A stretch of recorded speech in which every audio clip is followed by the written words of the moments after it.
All right, we start with the obsession inside the White House, the hunt for the anonymous op-ed writer who claims to be the resistance inside the administration. President Trump now calling on U.S. Attorney General Jeff Sessions to investigate, and a source tells CNN aides believe they are closing in on exposing the writer. This chaos unfolding as former President Barack Obama unleashes jabs on President Trump, breaking with tradition after months of silence. And in just a few hours, Obama will take center stage for round two, this time at a rally in California. It did not start with Donald Trump. He is a symptom, not the cause.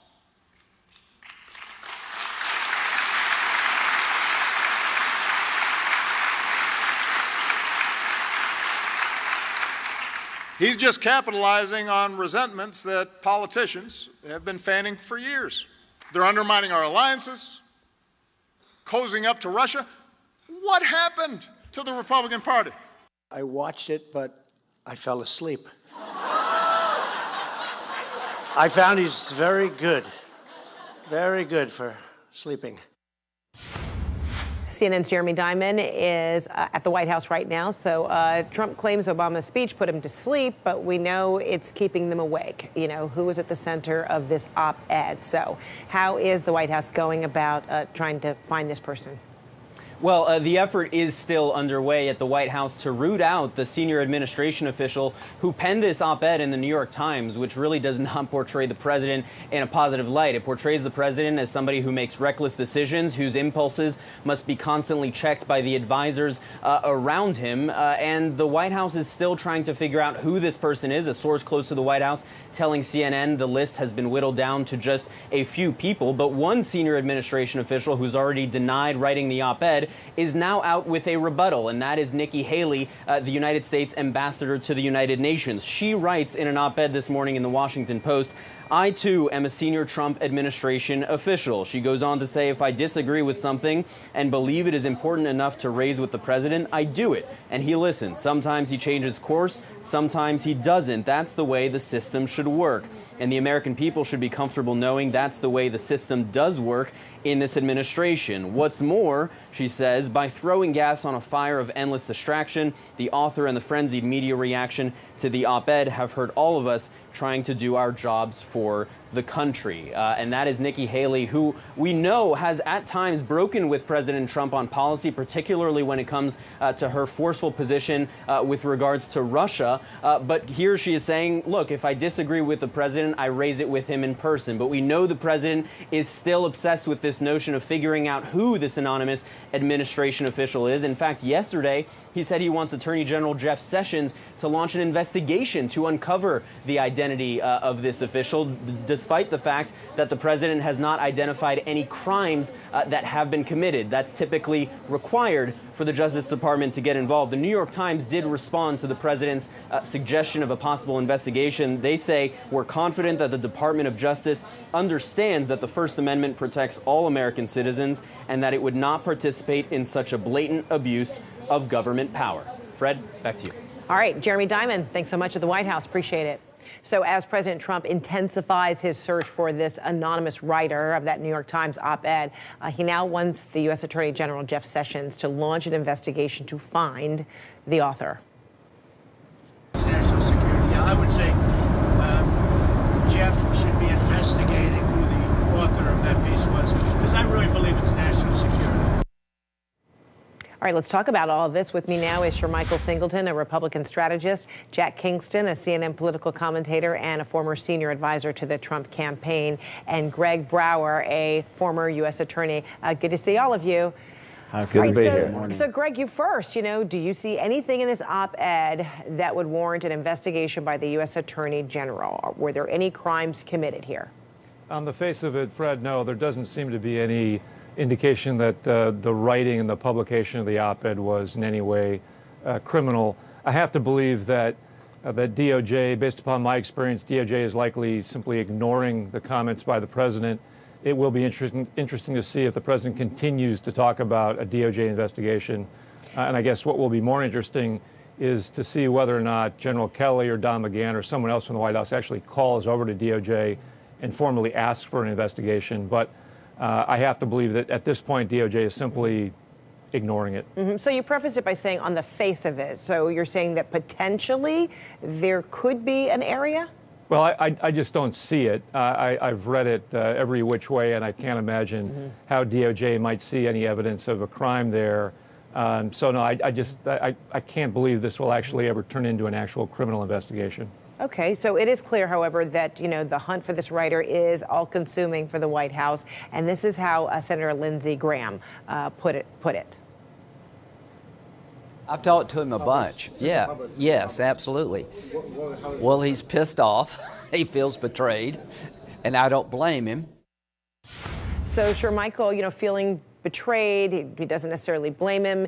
You know, is that enough to precipitate trying to get the Attorney General engaged here, involved, snuffing out whoever may be responsible for this op-ed? Right. Now, I'm not sure, Fred, that the ends justify the means here, but I do think that said individual should be found, and they need to let that person go. I think it's extremely troubling to have individuals within the White House essentially undermining the president.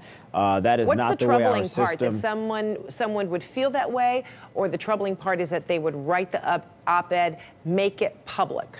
Well, no. It's okay to have dissent, I think, within any organization. But I think if what they're alleging in that article is true and it's that severe, then they should resign publicly and bring those things to the American people so that we can all have the dialogue about what our next steps should be as a nation. But to essentially undermine the president by taking documents off of his desk, et cetera, I am just not certain that is the best way to move forward here. And I think you've seen President Obama talk about this, and others on all sides have pretty much agreed, at least on this, that it's not the way our democracy works by undermining the president. Even if you disagree with some of his worst instincts, resign and bring those things to the public fold so that we can have that public dialogue. So Kellyanne Conway told CNN that she believes the writer is someone in national security and not in the White House, and believes that the person will likely out themselves. This is her sentiment. I'm not interested in the investigation of this. I guess those who are investigating, great. I really hope they find the person. I believe the person will suss himself or herself out, though, because that's usually what happens. People brag to the wrong person. They brag that they did this or they did that because I assume part of this, isn't the goal here not what the op-ed pretends the goal is, Christiane? Isn't the goal here really to try to sow chaos and get us all suspicious of each other? And is that what's happening? Are you all getting suspicious of each other? No, that isn't what happened. But Jack, and then what? You know, if the person outs themselves, if they brag, or if someone is to find that person out, isn't the issue or an issue that there is some real common denominator to this sentiment in the op-ed? You see it, you know, in books that have been written, in Bob Woodward's book that's coming out, that really describe this White House, this president, as being impulsive and potentially reckless.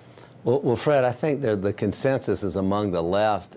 Certainly the people I know and work with in the White House don't feel that way at all. But those people quoted, even with Bob Woodward, it's not a left or right, and it's certainly not a left. These are people who are in there who are being quoted as expressing the same kind of sentiment, and they are collectively on the right. Bob Woodward has made a career out of quoting Mr. Anonymous in this town. Ronald Reagan actually called him a liar, which Reagan never did. Barack Obama said he's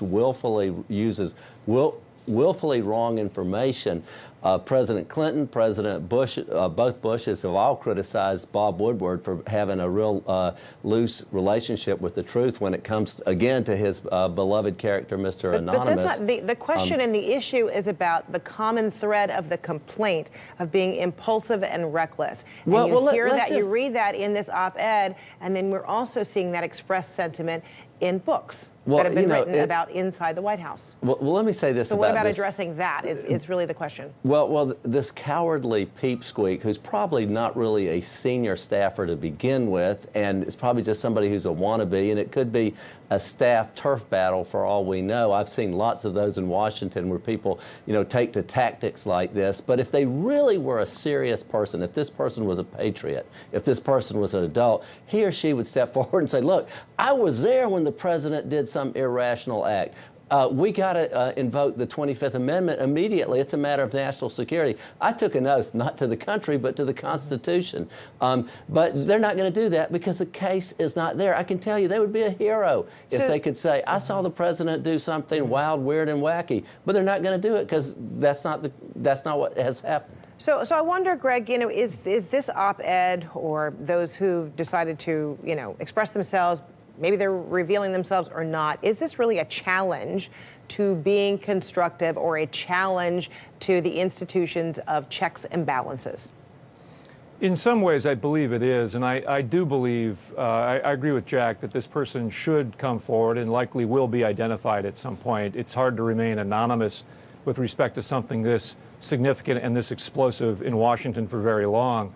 But I think the focus really should be on the substance and not the form of what has happened here. The substance suggests a dysfunctional White House in some significant ways. I think it is incumbent upon Congress in terms of checks and balances within the system, incumbent upon Congress to at least take these allegations and suggestions and indications of dysfunction seriously and do some serious oversight, ask some serious questions about what is really going on in the White House. And if nothing else, this op-ed has sort of teed that up for the first branch of government to take a hard look. And then, Michael, last word on this. So, we find out who penned this, but then what?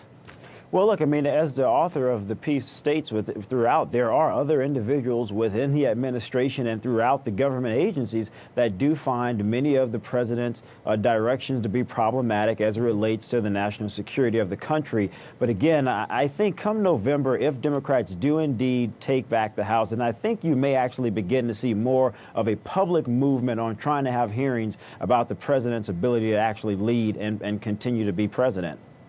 All right, Michael Singleton, Greg Brower, Jack Kingston, thanks to all of you. Appreciate it.